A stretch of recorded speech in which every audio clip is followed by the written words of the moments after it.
Today's episode is brought to you by Canby Foursquare Church. Since 1978, a place to grow, connect, and serve. In-person services are back with some restrictions to help ensure everyone stays safe and healthy. For the latest, visit their website at canbyfoursquare.com.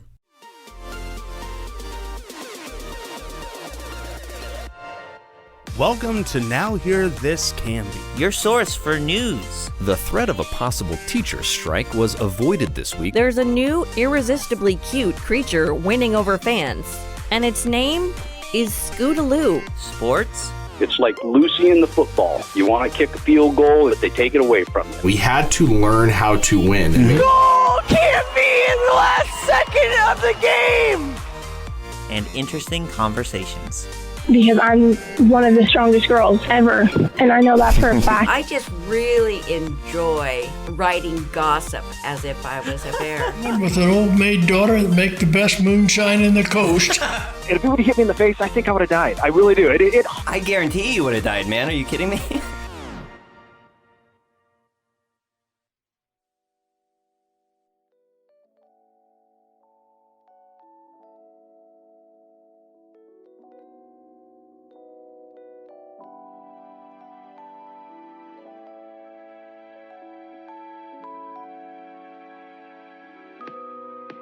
Today's top story, a new chapter for our old library took a big step forward last week.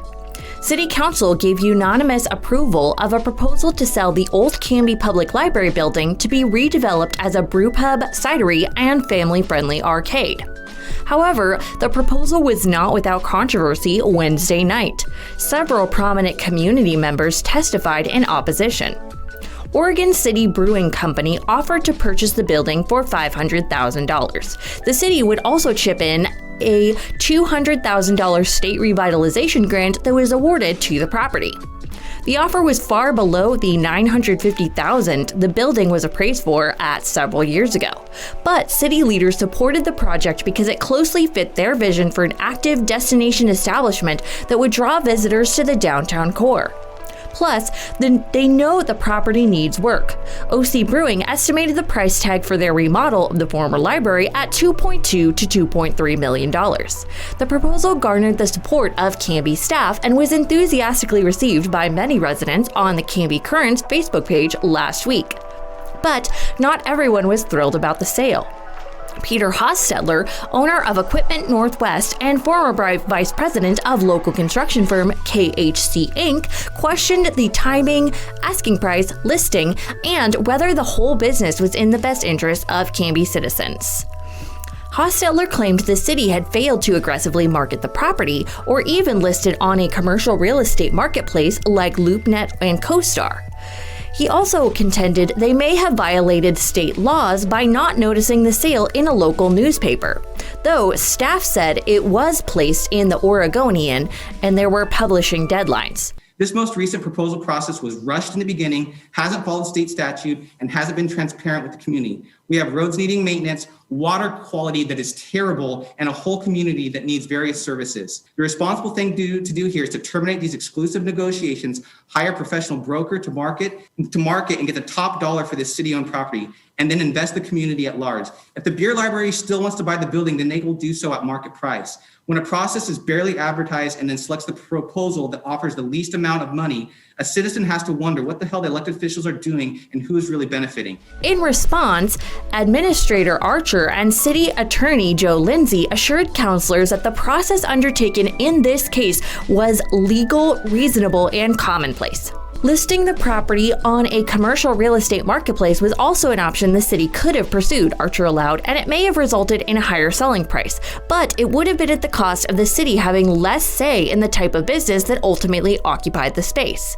Here's Canby City Administrator Scott Archer.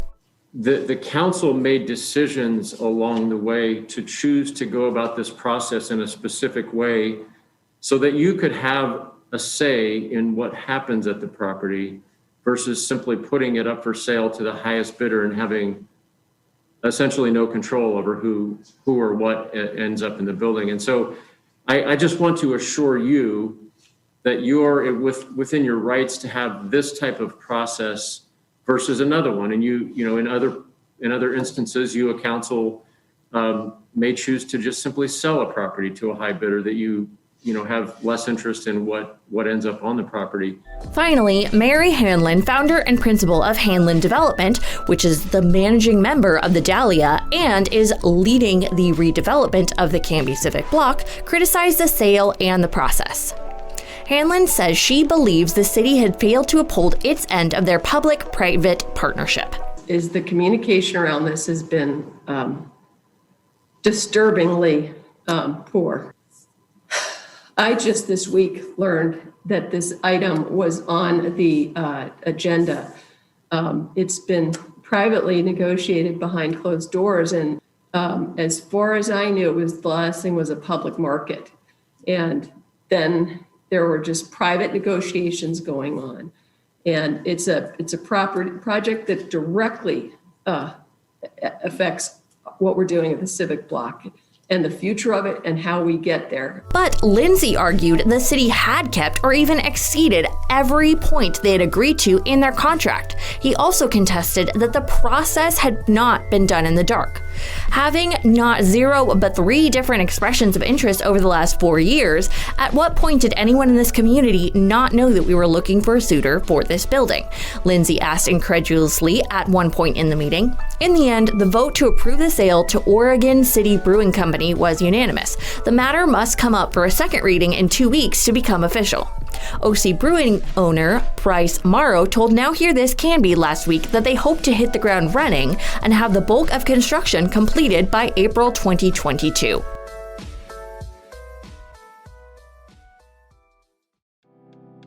The state has pulled the liquor license of Canby's Route 99 Roadhouse for its failure to follow COVID-related public health guidelines. These include social distancing and wearing masks, the Oregon Liquor Control Commission, or OLCC, reported this week. Issued February 2nd, the suspension prohibits Route 99 from selling any alcoholic beverages. The OLCC said it received complaints last month that Route 99 was allowing groups of customers to gather and consume food and alcohol inside the premises, in violation of coronavirus restrictions for Clackamas County that prohibit indoor dining. OLCC enforcement staff spoke with the owners and operators of Route 99 to, quote, provide education and verbal instructions on how the business could come into compliance, end quote, but eventually conducted a site visit after continuing to receive complaints. Upon arriving at the business for an in-person inspection, compliance staff observed that Route 99's parking lot was close to full and could see patrons and staff inside the building socializing without masks, OLCC said in a press release last week. Route 99 was cited for violating the governor's executive orders governing bars and restaurants as well as reopening guidelines, OLCC said. They may face additional charges for liquor rule violations. The establishment is entitled to request an administrative hearing to challenge the OLCC's actions. Reinstating the bar's license to serve would be contingent upon a settlement with OLCC. This could involve a fine or a certain number of days suspended, depending on the facts of the case. It really depends on their willingness and how fast they want to resolve this, OLCC spokesman Brian Haley told Now Hear This Canby. The whole goal from us is to educate. We've been given these orders as well. We understand they're not as popular with the industry. We get that, and we're trying to work through that as best as we can. Rumors of open restaurants, particularly in more rural areas, have become more common in the new year, as owners struggle to stay afloat in many parts of the state where indoor dining remains prohibited. Some, like the Carver Hangar, Eagle Creek Saloon, and Redland Cafe, have been more open about their defiance than others. Sandy Mayor Stan Pulliam encouraged restaurants, gyms, and other businesses in his cities to reopen last month at a less restrictive tier of the governor's coronavirus guidelines, which still require mask wearing in public and severely reduced occupancy levels. While decrying the plans by Pulliam and other leaders in late December, Governor Brown said she would encourage enforcement agencies like OLCC to take an education-first approach, with measures like fines and suspensions being a last resort.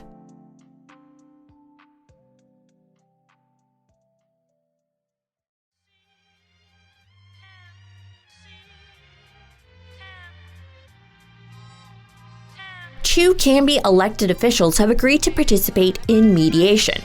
This is an attempt to settle a dispute that has disrupted portions of all 3 city council meetings so far in 2021. It all began at the January 6th meeting when, during a protracted attempt to elect a council president, Councilor Sarah Spoon accused another council member, Sean Varwig, of visiting a strip club in Bend in 2019 while on a city-sponsored trip and using a city vehicle. Varwig denied the claim at the time and, at the subsequent January 20 meeting, accused Spoon of manufacturing the story in retaliation for his refusal to go along with what he characterized as an unethical quid pro quo. Mayor Brian Hodson, in coordination with City Administrator Scott Archer and City Attorney Joe Lindsay, met with Varwig and Spoon on multiple separate occasions last month in an attempt to broker a resolution, but to no avail. At the February 3rd meeting last week, Hodson revisited the subject, said he wanted to gauge the councilors' support for 2 possible resolutions. 1, to censure, i.e. publicly recommend, Spoon, and 2, to use city staff or resources to investigate the matter. Varwig made it clear that he asked for a resolution to censure Spoon, and he has invited the probe. I've asked for the censure. I did. I think that it was incredibly inappropriate to make those accusations. It was a year and a half after the fact of when you're saying this happened. So yeah, it's not true. It didn't happen. I'm okay with any investigation because I'm on the right side of it. So go ahead and investigate away. I called Oregon Ethics Commission. They said that they handle stuff that's financial. They did not want to take on this investigation. So I don't know what we can do beyond there. I asked them to investigate myself because I know that I'm on the right side of this. For her part, Spoon did not revisit her side of the story, but did suggest that if her colleagues choose to censure her, it should not be a one-sided action. The other comment I would make is that I think it's a fair conversation to talk about what conduct's appropriate and not appropriate. I would remind people, though, that Councilor Varwig also made serious accusations in his statement last week, and so if I'm going to be reprimanded, it would seem that his conduct in the most recent meeting was not really all that different than mine, and it would require a reprimand or a censure of both of us in order to actually uphold the procedures and policies. Councilors Chris Bangs and Greg Parker said they were not in favor of censuring anyone, at least not until more was known about the events in question. These events include both Spoon's claims about what happened in Bend as well as Varwig's allegations about the quid pro quo. They argued Spoon's initial comments had been at the implicit request of Mayor Hodson, who had asked all councilors to explain their votes in an effort to break the deadlock. Others, like Council President Tracy Hensley, appeared to be in favor of some discipline being directed towards Councilor Spoon, feeling that her accusation, true or not, had been presented in a way that was inappropriate and brought unnecessary embarrassment and trouble to Varwig, the council, and city itself. The other issue is the behavior of Councilor Spoon and the way it came out. Yes, she was asked about explaining her vote. She could have simply has stated she had a personal reason that she could discuss with you later, and that landed it there. Instead, decided to build up to it, telling everybody how embarrassing it was going to be. And I didn't think that was behavior becoming of a sitting councilor. And I agree with Councilor Tibbles that while acknowledging much of the frustration and awkwardness Bangs alluded to, Councilor Jordan Tibbles felt Spoon's behavior had plainly violated board policies and codes of conduct requiring members to treat each other with respect and decorum. Why do we have those policies in place if we're not going to do anything about them? I mean, does someone want to make a motion to get rid of them? Because I'm afraid that by doing nothing, we have basically said that's perfectly acceptable. And I stated on the day of, it doesn't matter, I think, either way, the truth of whatever allegation. It's just if we're saying that it's okay to air personal grievances or make false statements, whichever one it is, because I don't know which one it is, then if we're saying that that's acceptable, I'm afraid what our council is going to look like for the next couple of years. As the discussion passed the 1 hour mark, some of the frustration appeared to set in, though Councilor Chris Bangs and others still seemed understanding and respectful of the positions of Varwig and Spoon. This is an awkward spot because, if Sarah, if Counselor Spoon's accusations are true, I'd be really mad if I were her and we're treated like this. And if Counselor Varwig's version is true, I'd be really mad and upset. And, frankly, I'm a little upset anyway. And just because we've spent so much of the city's time dealing with it already. But the rest of us, we don't know. So we're just operating in the dark and plodding around. Asked how the board could move forward without some kind of closure, whether it be censure or an investigation, Spoon offered her opinion that, quote, on city council, you don't always get closure, and that's okay, end quote. She also said she believed and believes it has been demonstrated that she and Varwig can continue to work together on city business despite their personal disagreements. Councillor Greg Parker said he agreed. I talked to one of our department heads the other day, and I said, how's this playing with staff? And he said, what I told my staff is if I have a contract and I need to take it to council, I know that they'll treat me fairly, that they'll be responsible. And so that's our job. We don't have to like each other. We just have to show up and do our job. In the end, both Spoon and Varwig agreed to participate in a mediation process, which Lindsay said could likely be arranged without any cost to the city. If there is a cost associated, both councillors volunteered to cover their own fees.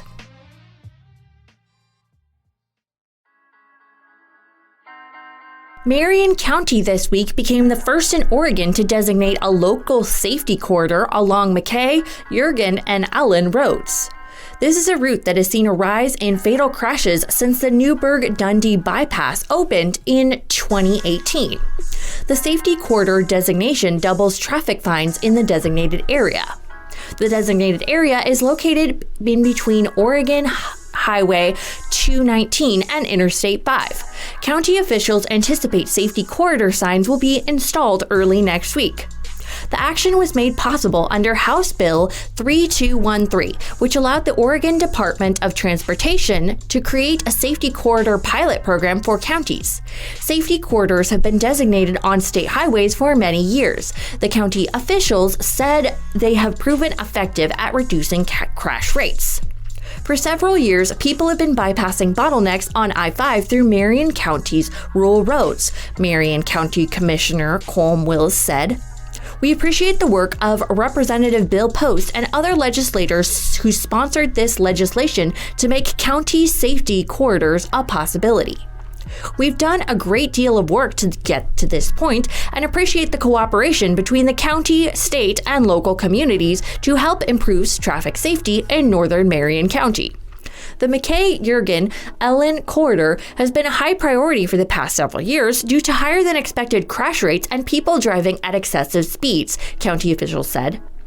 County Public Works has already installed safety enhancements such as center line rumble strips and wider stripping, larger warning speed limit and stop signs, additional pavement markings, and designated no passing zones.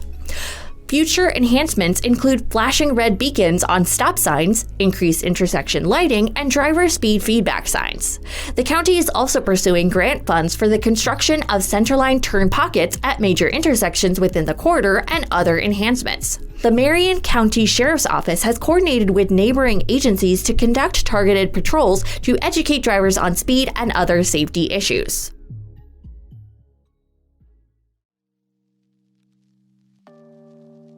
A man whom police discovered passed out in Oregon City area thought he could skate with only a, quote, legal amount of methamphetamine in his pocket. Except he was also found in possession of a stolen vehicle.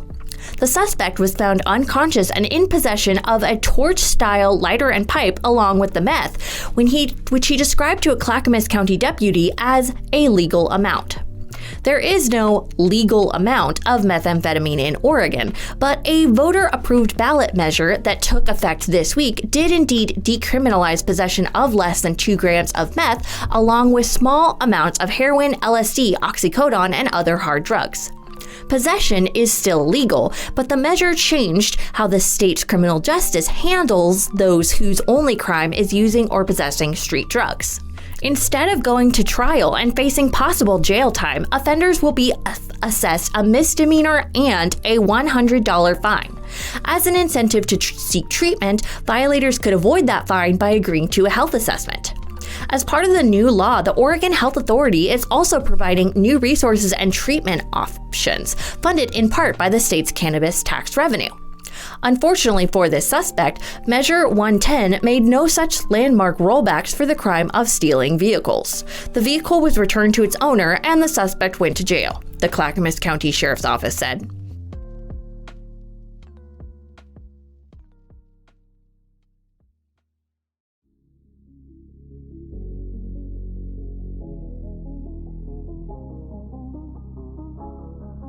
Police Beat for the weeks of December 22nd through January 4th. On December 22nd at 1:52 a.m., 2 juveniles in violation of curfew were found in possession of alcohol. Their parents were contacted. On December 23rd at 1:30 p.m., report of hit and run damage to a parked vehicle. Merry Christmas to that person. On December 24th at 1:03 a.m., a pedestrian in a closed park was arrested on an outstanding warrant. On December 25th at 12:03 a.m., somebody saw Santa Claus. I'm joking. Someone was arrested for DUI and reckless driving. On December 26th at 1:22 a.m., following a traffic stop, the uninsured and unlicensed driver who was in possession of identification documents belonging to various individuals was arrested on an outstanding warrant for possession of methamphetamine, giving false information to police officers, forgery, and identity theft. At 11 p.m., a vehicle traveling recklessly was stopped and the driver was arrested for DUI, recklessly endangering, and reckless driving. On December 27th at 4:24 p.m., a speeding vehicle was stopped and the driver was arrested for DUI. At 6:40 p.m., report of hit and run damage to a parked vehicle. At 11:03 p.m., a suspended driver was operating an uninsured vehicle and was arrested on an outstanding warrant. On December 28th at 10:27 p.m., a person knocking on random residents' doors was located and given a trespass warning. On December 29th at 1:12 a.m., report of theft of beer from a convenience store. I guess they were just getting ready to, party the new year in early or illegally. Both. On December 30th at 3:02 a.m., several juvenile pedestrians were stopped due to the hour and found to be in possession of marijuana. The juveniles were released to custody of their parents. On December 31st at 9:15 a.m., response to a vehicle crash that involved a pedestrian. 5:50 p.m., an uninsured vehicle was stopped and the suspended driver was cited for the traffic offenses and for possession of drug paraphernalia. At 11:20, driver was arrested for DUI, alcohol, reckless driving, and reckless endangering. On January 1st at 1:40 a.m., driver was arrested for DUI, recklessly endangering, and reckless driving. At 9:11 p.m., driver arrested for DUI, reckless driving. At 11:14, response to a domestic dispute. Suspect arrested for harassment and criminal mistreatment. A really strong way to start the year there, I think. On January 2nd at 12:48 a.m., response to a report of a suspicious circumstance. Suspect arrested on an outstanding warrant. At 7:35 a.m., report of a speed sign having been pulled from the ground and left in the road. Look, if you're going to steal a speed sign, then take it. Don't leave it in the road. Because then I don't know why you would do that in the first place. It doesn't make any sense. On January 4th at 10:06 a.m., response to an incomplete 911 call. Suspect arrested for assault. 2:47 p.m., theft of clothing items from a farm store. And finally at 5:30 p.m., driver arrested for DUI, controlled substance, and a passenger in the vehicle was arrested for shoplifting. Wonder if they stole some clothing items from a farm store.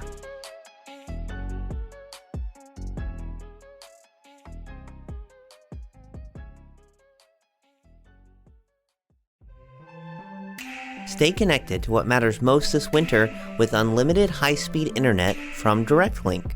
While things may look a little different this year, as we all work together to keep everyone as safe and healthy as possible, you can be confident that DirectLink's reliable network will keep your video calls, Snapchats, stories, and photos crystal clear and at your fingertips whenever you need them. In 2021, DirectLink is thankful for all of their amazing members and is proud to be your local internet, video, and voice provider for over 116 years.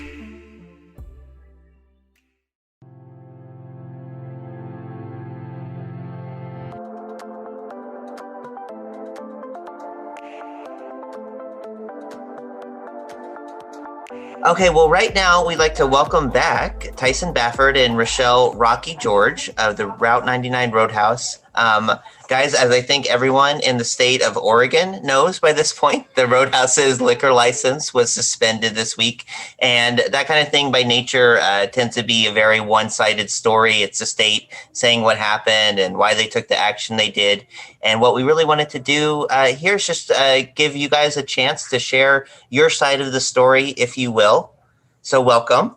Oh, thank you. Thank you. Pleasure being here. Thanks so much for doing this. I guess my first question is, do you guys dispute what the state said in their notice that the Roadhouse was not following all of the COVID mandates as far as employees and customers wearing masks, indoor dining, occupancy limits, that sort of stuff? We are not disputing it. We're not going to court. We're settling because we did do all of those things. Okay. The reasoning of why we did those things and how we did those things, those are the details that are not listed in any of the articles.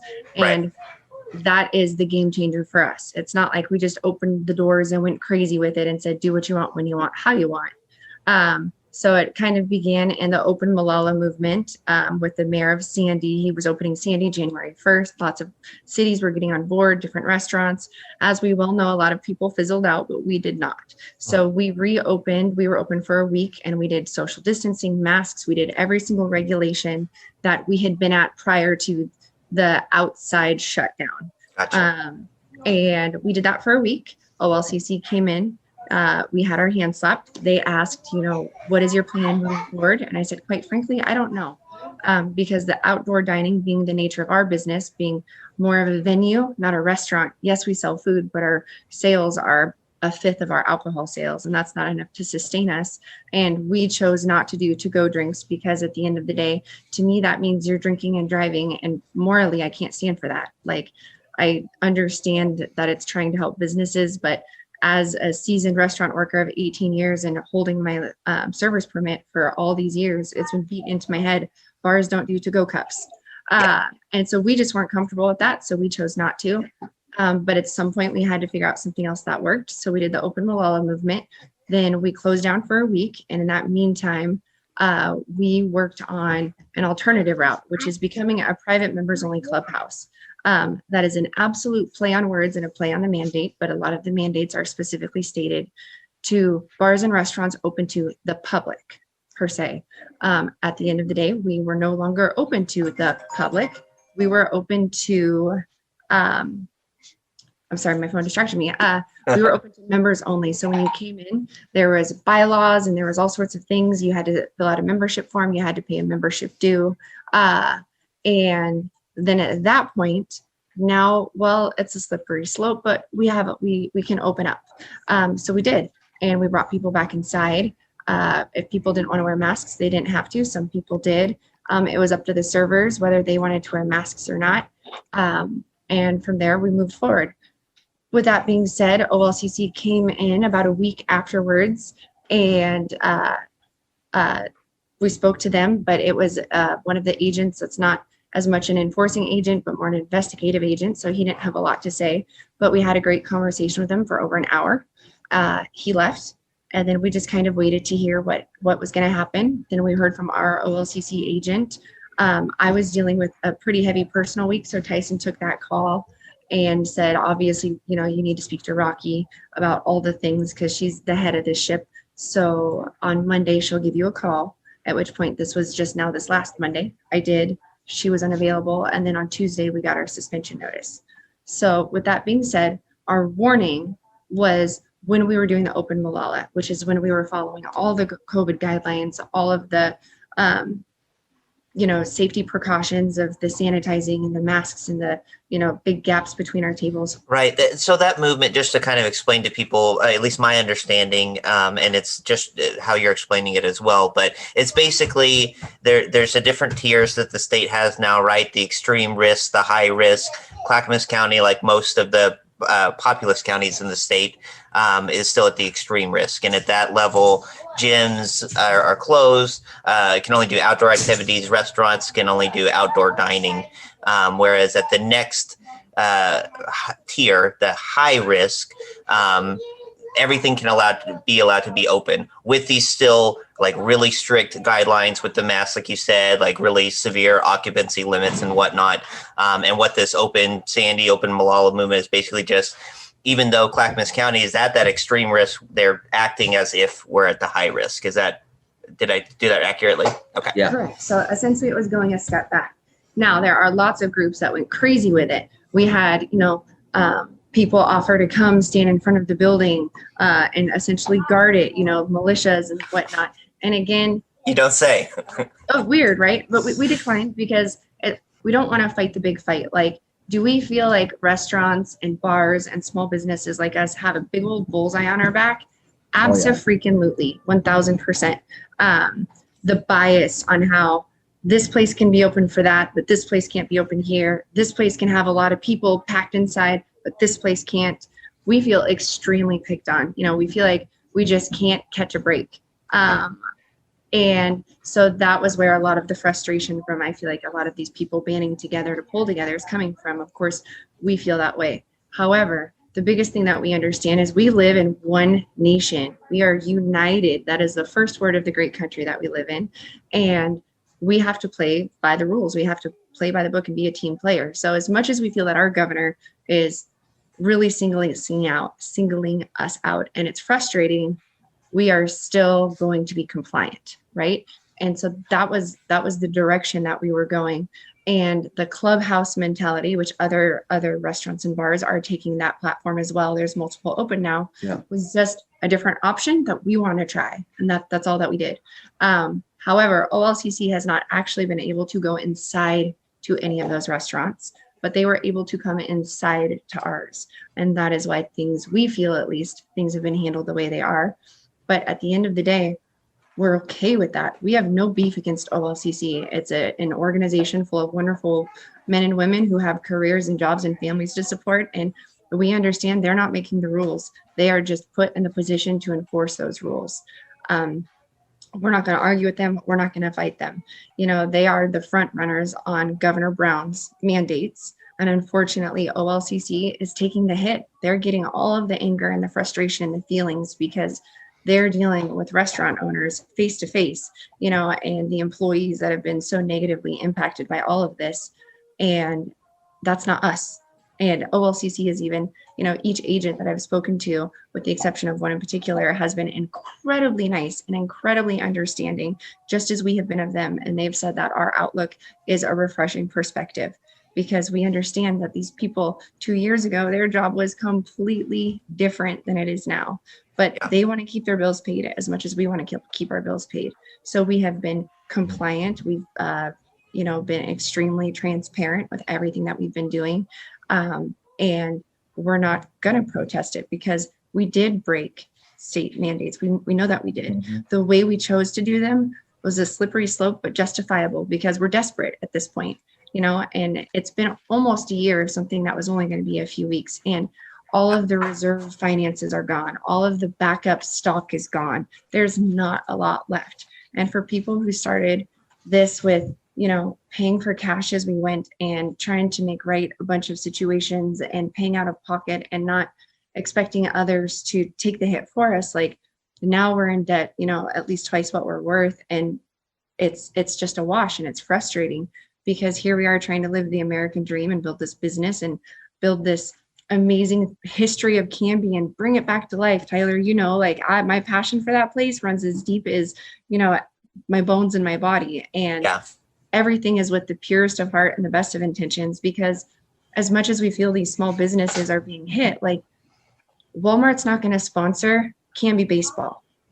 Small businesses do, like these Home Depot is not going to do a fundraiser that's going to put, locals into the polar plunge, which raises money for the Special Olympics. They don't do that. Small businesses do. That is the heart of America. And that's what we were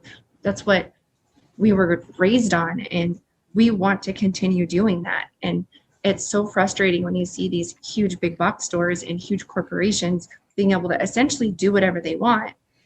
And we can't. Open. They've been open. Yeah. And they record numbers for construction and stuff like that. So there's and like it's craziness. It's absolute. It's crazy. And as much as I got something to say, as much as people will be like, oh, well, you should have applied for the PPP, and there's things set up for you like that. Unfortunately, in our situation, we work a lot of the hours, and so that didn't work in our situation. We got PPP, but it wasn't, it was pennies on the dollar. It was sure a little bit of relief. And honestly, when we reopened after the main closure from COVID, because we had that, it took stress off of our plate. We could do that order to get the food back in. I could catch up on, the broadband bill and not even the power bill, quite frankly, but it was barely enough to cover 2 months worth of rent in our space, let alone all the other back bills. This thing keeps getting drug on and on and on, and so that stacked up. And every change and every mandate that comes, us restaurant owners are expected to jump through all these crazy loops, but it's not a normal loop. It's like a loop with a hole and a keyhole and a little box, and don't trip, and it's ever changing. And to implement any new structure in any business is difficult. There's a lot of factors that go into place. And we're getting told we have to do this every couple months. As soon as we start to get the hang of the new normal, boom, something changes. Yeah. And it has been. Right. Yeah.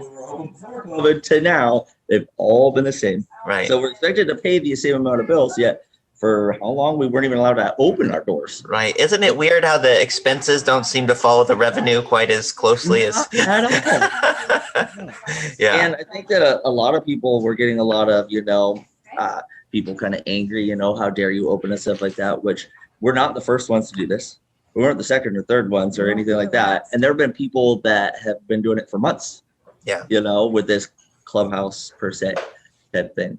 So, but I think ultimately, there's more people that. Well, I think as this drags on, more Oregonians are getting desperate, right? People who are perfectly logic and rational and sane and loving and caring and nice and upstanding citizens are finally getting to the point where they're feeling pinned and they're getting put in a corner.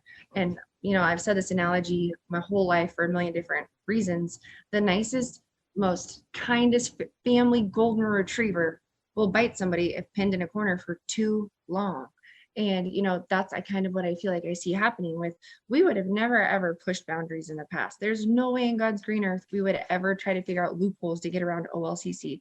OLCC is part of the business and part of how we can run. And we expect that we're going to have to follow every single regulation. Same with Oregon Lottery, same with Clackamas County, food and safety. Like, we understand that.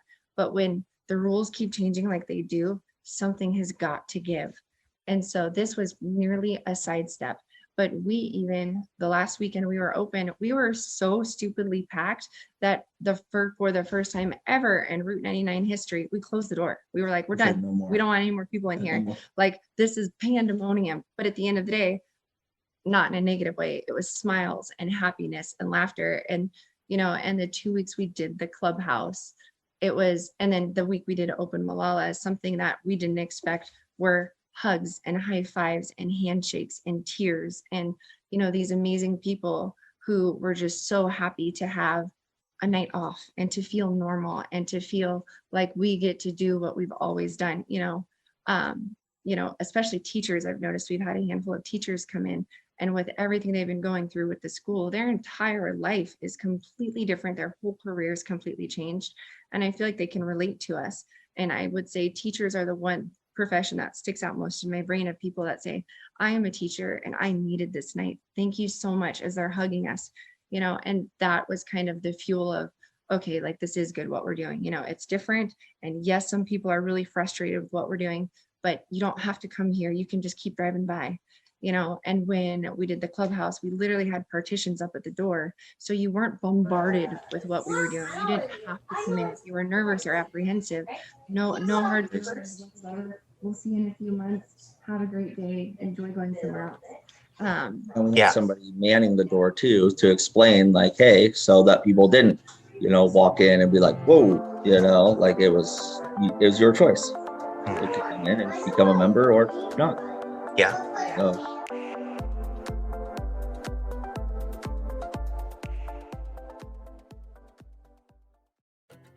Joining us now is Donna Ellison of Ellison Team Homes, a firm serving all across the Portland metro area with 3 realtors based right here in Canby. Donna, can you tell us how Ellison Team Homes started? I started in real estate. I grew up with my dad. He was a realtor. So I'm a second generation broker, and I grew up with him on weekends.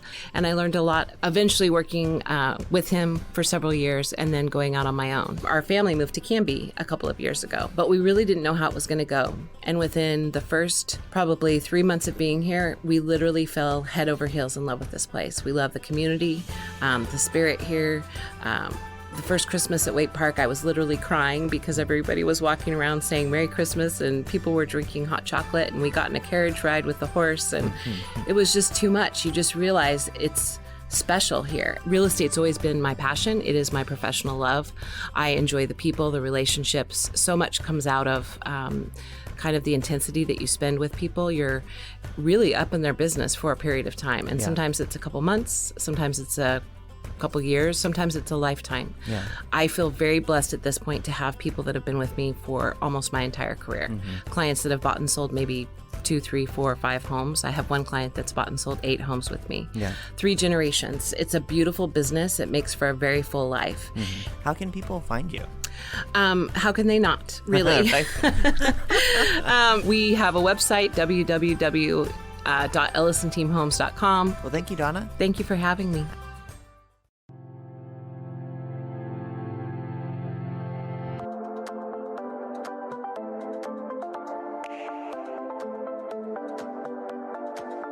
Yeah, thank you guys so much for explaining all that. Like it's so calmly and rationally. Thank you. There is obviously, as you know, a lot of tension, a lot of frustration from all different sides with people with this.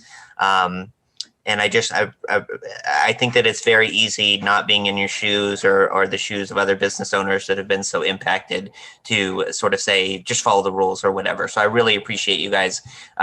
It may not change anyone's mind necessarily, but at least they can understand where you're coming from with that. And thank you for the nice things you said about the OLCC. That was not expected.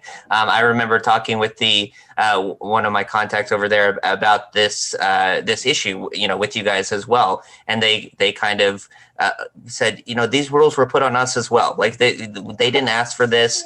They didn't ask to be at war with the industry that they manage. They know that it's not popular. It wasn't their choice either. So they're just trying to do the best they can as well. So thank you guys for being so understanding of that. I thought it was funny. Oh, go ahead. I want to point out too, which we did this, we've done a few interviews now. And so we are calm and we are sitting here and we are feeling okay in this moment, but please don't mistake that. There's not fear in our hearts still, because next week we find out essentially what our punishment is for the violations that we've willfully done. They understand our justification. They understand our logic behind it. They're not shaming us for that. But they're also not patting us on the back for, the ingenuity and creativeness of trying to figure out something. But they've all said, but we understand why you did it. But it is scary and stuff. I mean, the day we got the suspension, I remember my girls came home from school and I had asked them, do you guys want to go to your dad's for the night? And they were like, no, like what, why? And mom had a rough day at work, blah, blah, blah. And my girls are 11 and 13. And so they were like, what's going on, mom? They kind of pushed me into it. And next thing you know, I was crying with my daughters, asking them like, a mom doesn't know what she wants to be when she grows up, if not this, because there's so much love and there's so much history. I'm sorry. And we've just worked so hard. My whole family's worked hard. Like my kids have the apartment upstairs. That's pretty much their heyday up there, but they've sacrificed as well. Mom isn't home doing the things with them that I used to do because there is so much passion and work and heart in that building. And at the end of the day, it would be such a shame to lose it all. Because why are we losing it? Because we didn't do everything we were supposed to? No. Because we didn't serve food and take care of people and pay our taxes and pay our bills and bust our butts to stay current? No. Because we were horrible business owners? No. Because of COVID. And we can't control that, and I understand that. But how come other places aren't being stressed out about covering their bills, but we are, and yet there's no relief? I mean, the new PPP that's coming out, I'm really excited that you have to be able to show that you lost, but that should have been in place the first time. I think of the tens of thousands of millions of dollars that went out to these businesses that are having record-breaking years, while we're robbing Peter to pay Paul just to stay afloat.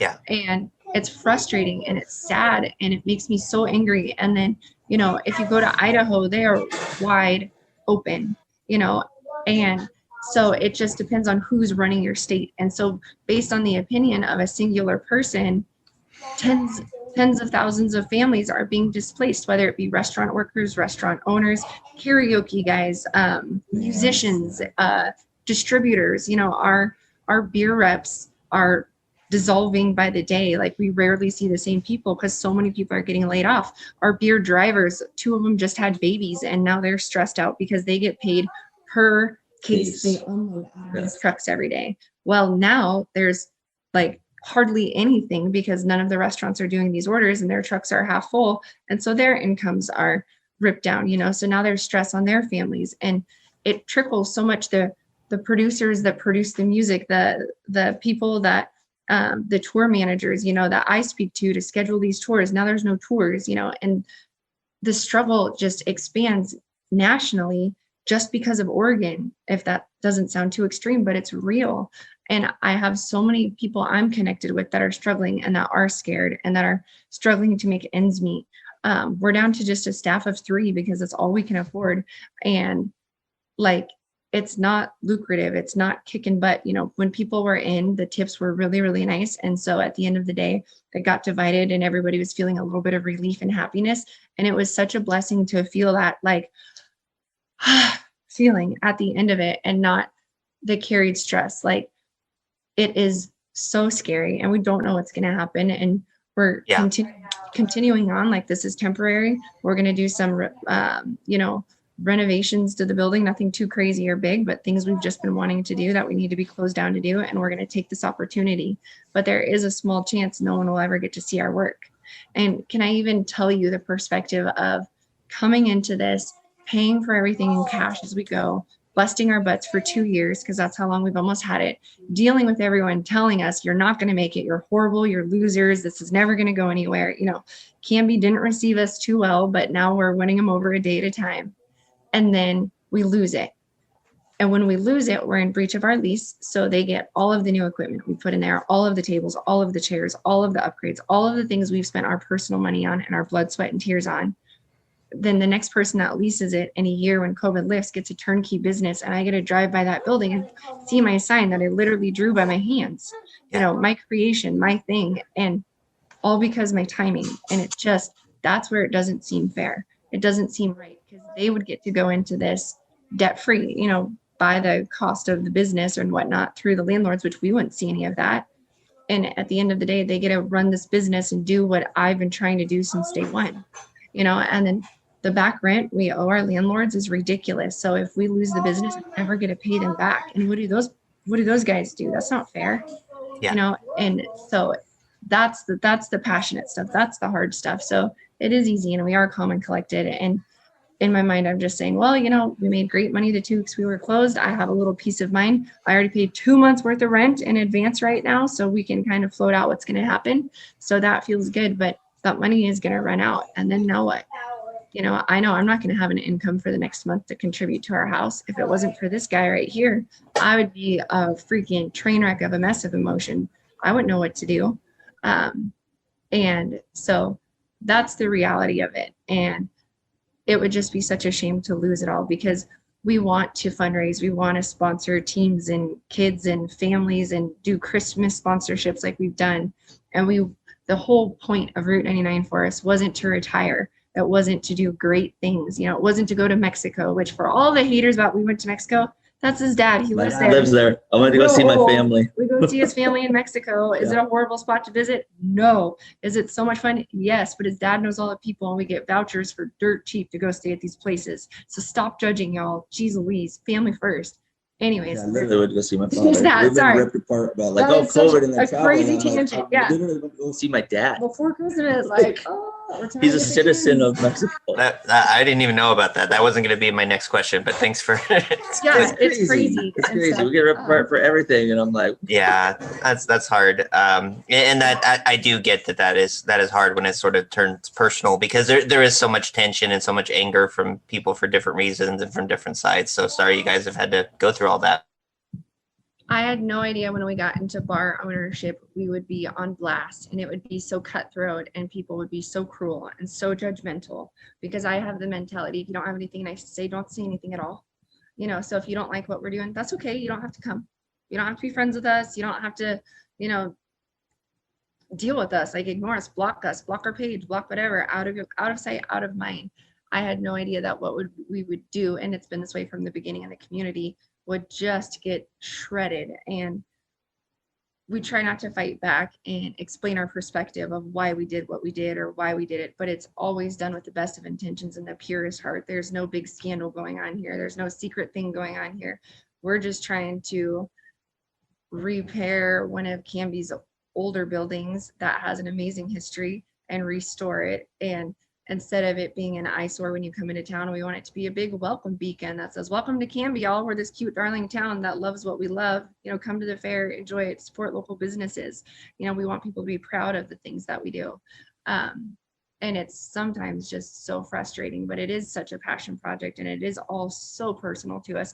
Our kids are so darn proud of that place. They want the stickers. They've been grilling us for sweatshirts forever. You know, like they think it is so cool because at the end of the day, their teacher will be like, oh my gosh, I remember going there 35 years ago with my grandfather for dinner on Tuesdays or whatever. And they're like, yeah, we know that spot too. And they love it. And that type of stuff just creates smiles and like a heartwarming like feeling just kind of going all throughout you. And the building's dilapidated, you know, past ownership just didn't really care about the bones of the building and they just wanted to make money as they could. And they didn't necessarily want to spruce the place up. The landlords love us because we're like, what can we do next? Like, let's pick the worst possible thing and fix that. And we do a lot of it on our dime and on, you know, our labor and our backs.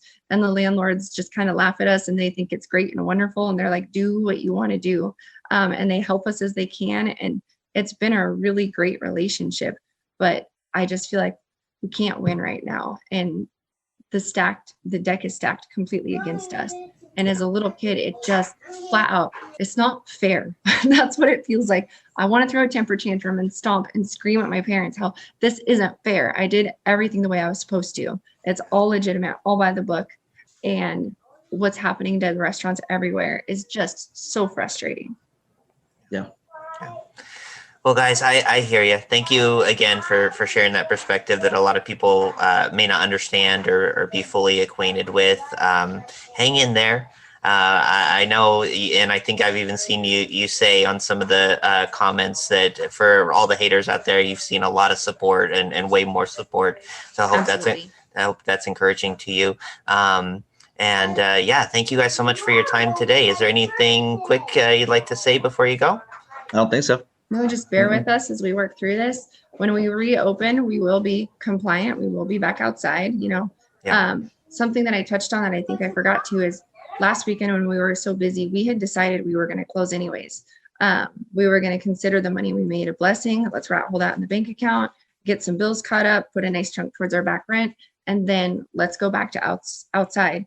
And we knew we couldn't do it right away because we would just be so bombarded with people at the door. And so we were like, let's close for at least 2 weeks and to kind of reset everybody, because what we were doing is not what we set out to do. We didn't expect to be as busy as we were. It's foolish. Of course, we're going to be busy. We're the only place in town, but we didn't expect that volume because we had never seen that kind of volume. And we realized pretty quick it's not manageable in any way, shape, or form. And that's not what we wanted. You know, we don't want people to feel unsafe. We don't want people to feel crowded if they don't want to feel crowded. And with how busy we were. And so we were prepared to step back and kind of reset things and be like, and the clubhouse thing, the more we looked into it with an attorney, the more it was like, this is like pretty questionable. You know, this works really well for some places, platforms, but not necessarily for us. And we had no problem pulling back, and we were going to do that. And OLCC knew we were going to do that. And you know, again, they were happy to hear that. They were like, oh, okay, great. Because we are logical, we are understanding, and we are compassionate. We don't want anybody to get sick because of us, which sounds crazy considering all the bad press going on. But at the end of the day, we also want people to feel like they have a choice, whether to subject themselves or to not subject themselves. And we're not going to take that choice away. And we don't expect anybody to do anything they're uncomfortable with, like we've been forced to do things that we're uncomfortable with because of the governor's mandates. And so at this point, we're happy to pull back. We're happy to take a break. We're happy to work on the building a little bit. And then when we reopen, it'll be slow and steady, and it will be safe, and there will be masks, and there will be all of the things that people need to feel confident and secure in our establishment. Well, those updates will come on your guys' Facebook page, Route 99 Roadhouse, so stay tuned to that. And again, Tyson, Rocky, thank you guys so much, and hang in there. Thanks for having us, Tyler. Right, thanks, Always a pleasure. Hey, Frankie, you okay? You seem kind of down. Yeah, I'm just bummed. Miss going to the Wild Hair. I know you can still get takeout and all, but it's just not the same. You know they're open again, right? What? Yeah, they've been open for a while now. Don't you cover, like, the news? Hey, I'm only human, okay? Okay, well, I can tell you that the Wild Hair and their amazing staff are thrilled to be open again for delicious meals and fun times. They are strictly following all the recommended safety guidelines, and they have the only covered outdoor patio in Canby, with lots of tables spaced 6 feet apart and umbrellas also spaced 6 feet apart, and fantastic ambiance. And hey, if you're still more comfortable with carryout, they can hook you up there too. Find their menu and other information online at thewildhairsaloon.net or check them out in Canby and Oregon City. And anything to add, Frankie? Frankie? Oh, I guess he left. God, he must have been really hungry. Now Hear This Canby is produced by me, Tyler Clausen. Our content director and star reporter is Tyler Frankie. And of course, our show is edited by Cameron Clausen. We also feature the vocal talents of Joyce Struby and James Walden, so a round of applause to them. The song that you're hearing right now is Canby by singer-songwriter Olivia Harms, used with her permission. To find more work from her, you can visit her website olivia13.com. Now Hear This Canby is dedicated to preserving independent local journalism and redefining local news with our fun, fresh, and energetic brand of storytelling. Our sincere thanks to our local sponsors who make this show possible. Please show your appreciation by supporting the small businesses who support us. The production of Now Hear This Studios, Canby's locally owned full-service audio, video, and media production company. Our mission is to produce the best content in the universe, and we'd love to help you do it. Find us online at nhtstudios.com.